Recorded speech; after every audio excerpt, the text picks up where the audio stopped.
Good afternoon everyone. तो आज हम स्टार्ट करेंगे एक बहुत ही इंपॉर्टेंट टॉपिक जिसे बोला जाता है the basic structure doctrine, pre, mains. और एज अ लॉ स्टूडेंट हमको ये टॉपिक मेमोराइज भी होना चाहिए और इसके कॉन्सेप्ट भी हमें क्लियर होने चाहिए।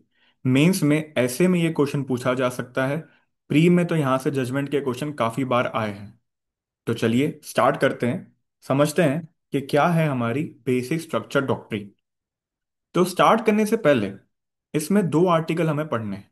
आर्टिकल 13 जो बताता है कि लॉ क्या है, आर्टिकल 368 जो पार्लियामेंट की अमेंडमेंट पावर की बात करता है। तो हमने जैसे पढ़ा है कि पार्लियामेंट जो कॉन्स्टिट्यूशन है उसको अमेंड कर सकता है। ये प्रोसेस उठाया है हमने साउथ अफ्रीका से। और आर्टिकल 13 बताता है कि लॉ क्या क्या हो सकता है, प्री कॉन्स्टिट्यूशनल, पोस्ट कॉन्स्टिट्यूशनल। अब ये अमेंडमेंट पावर कितनी है, कितनी अमेंडमेंट करी जा सकती है, किन किन चीजों को अमेंड किया जा सकता है, उसी चीज को ध्यान में रखते हुए ये डॉक्ट्रिन बनाई गई है। तो आप कह सकते हो जो हमारी एपेक्स कोर्ट है, द सुप्रीम कोर्ट, और जो पार्लियामेंट है, इन दो पावर हाउसेस के बीच में एक टसल हुई है और उसी से बन के आई है हमारी द बेसिक स्ट्रक्चर डॉक्ट्रिन। इस डॉक्ट्रिन का जो ओरिजिन है वो हुआ था Kesavananda Bharati versus state of Kerala के केस में, जो हम सब जानते हैं कि one of the most landmark case है। इस केस में 13 जज की बेंच बैठी थी सुप्रीम कोर्ट के अंदर, जो हाईएस्ट नंबर ऑफ बेंच भी बोली जाती है। और इसी केस के अंदर द बेसिक स्ट्रक्चर दिया गया था। अब ये जानने से पहले कि बेसिक स्ट्रक्चर होता क्या है, हम जानते हैं थोड़ा बैकग्राउंड कि ये कहानी शुरू कहाँ से हुई। तो जो पहला अमेंडमेंट हमारे कॉन्स्टिट्यूशन में हुआ था उसको चैलेंज किया गया था शंकरी प्रसाद वर्सेस यूनियन ऑफ इंडिया के केस में, जो 1951 का केस है। और ये सारे केसेस हमें याद होने चाहिए। अब इस केस में हुआ क्या, सुप्रीम कोर्ट ने ये बोला कि जो पार्लियामेंट है वो जो चाहे वो अमेंड कर सकती है, इंक्लूडिंग फंडामेंटल राइट्स। फिर ऐसे ही काफी अमेंडमेंट होते गए, फिर से ये चीज चैलेंज करी गई। अब आया आपका Sajjan Singh versus state of Rajasthan का केस। अब इस केस में क्या हेल्ड किया गया कि जो शंकरी प्रसाद के केस में बोला गया था कि पार्लियामेंट कुछ भी अमेंड कर सकती है, उसी को रीअफर्म किया गया। बात आगे बढ़ी, फिर आया एक बहुत landmark case, Golaknath versus state of Punjab. इसी केस के अंदर doctrine of prospective over ruling भी दी गई है। और इसी केस के अंदर ये बोला गया था कि फंडामेंटल राइट्स को अमेंड नहीं किया गया। काफी बार ये क्वेश्चन आ जाता है कि किस केस में ये बोला गया है कि फंडामेंटल राइट्स को अमेंड नहीं कर सकते। तो बच्चे केशुंदा भारती लिख के आते हैं, तो याद रखना, गोलकनाथ के केस में पहली बार ये बोला गया कि जो पार्लियामेंट की अमेंडमेंट की पावर है वो अनलिमिटेड नहीं है और वो फंडामेंटल राइट्स को अमेंड नहीं कर सकते।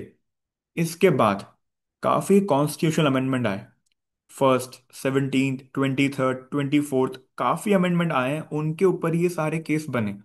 आखिर में जाके आया the most landmark case, that is Kesavananda Bharati case. अब टेक्निकली अगर आप देखेंगे ना, तो ये सारे केस लैंड रिफॉर्म के रिलेटेड है, राइट टू प्रॉपर्टी के रिलेटेड है।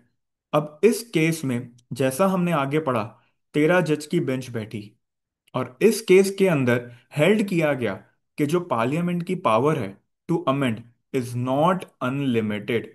और इस केस के अंदर दिया गया the basic structure of the Indian constitution. अब इसका मतलब क्या होता है, बेसिक स्ट्रक्चर का सिंपल ये मतलब है कि पार्लियामेंट को जो अमेंड करना हो, fundamental rights, duty, amending power, article 13, article 12, they can amend anything. But जो हमारे कॉन्स्टिट्यूशनल मेकर्स हैं, जिन्होंने हमारा कॉन्स्टिट्यूशन बनाया, उनके जो बेसिक आइडियाज हैं, हम उन चीजों को अमेंड नहीं कर सकते। इन्हें बोला जाता है बेसिक स्ट्रक्चर, इन्हें बोला जाता है एसेंशियल फीचर्स। तो इस केस में ये बोला गया जो अमेंड करना है करो, लेकिन बेसिक स्ट्रक्चर को अमेंड कभी भी नहीं किया जा सकता। अब बेसिक स्ट्रक्चर को क्या डिफाइन किया है इन्होंने? नहीं, कोर्ट ने कोई चीज डिफाइन नहीं की। कोर्ट ने ये बोला कि बाय अवर जजमेंट्स हम बताएंगे आपको कि क्या क्या चीजें बेसिक स्ट्रक्चर है। हमने कोई एग्जॉस्टिव लिस्ट नहीं बनाई, it is open to interpretation, it is open to change. तो याद रखना, कोई लिस्ट नहीं दी गई थी केशुंदा भारती केस में। फिर काफी जजमेंट्स आए जहां कुछ कुछ चीजें बताई गई, जैसे सेक्युलरिज्म जो हमारे प्रियम्बल का एक पार्ट है, बोला गया दैट इज बेसिक स्ट्रक्चर।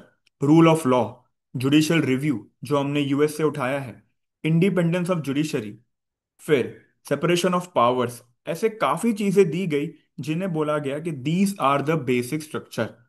फिर केशुंदा भारती के बाद काफी केस आए, जैसे एसआर बुमाई का केस जहां सेक्युलरिज्म की बात करी गई और उसको बेसिक स्ट्रक्चर बोला गया। इंदिरा गांधी का केस जहां इलेक्शन की बात करी गई और जहां पे जुडिशियल रिव्यू को भी बेसिक स्ट्रक्चर बोला गया। एल चंद्र कुमार का केस, आयर कोहेलो केस, इन सारे केस में ये बात करी गई कि जुडिशियल रिव्यू, आपका फंडामेंटल राइट्स, सेक्युलरिज्म के जो बेसिक स्ट्रक्चर है उन्हें कभी भी अमेंड नहीं किया जा सकता। तो एक कहानी स्टार्ट हुई थी फर्स्ट अमेंडमेंट से, लैंड रिफॉर्म से, और वहां से चलते चलते ये कहानी खत्म हुई केशुंदा भारती के केस में। ये हायरार्की हमें पूरी तरह से याद होनी चाहिए, प्री पॉइंट ऑफ व्यू से and mains point of view से, दोनों पॉइंट ऑफ व्यू से ये कहानी हमें याद होनी चाहिए। और टू कंक्लूड दिस टॉपिक, हम ये मान सकते हैं कि जो बेसिक स्ट्रक्चर का जो डॉक्ट्रिन दी गई है सुप्रीम कोर्ट के द्वारा, वो गार्डियन है हमारे इंडियन कॉन्स्टिट्यूशन पे। वो हमारे जो मेन फाउंडेशन प्रिंसिपल हैं जो हमें कॉन्स्टिट्यूशन मेकर से दिए, ये उनको बचाते हैं। And it upholds the spirit of the constitutional. I hope ये कॉन्सेप्ट सबको क्लियर हुआ हो, और मिलते हैं मेंस के ऐसे ही काफी टॉपिक कवर करते हुए।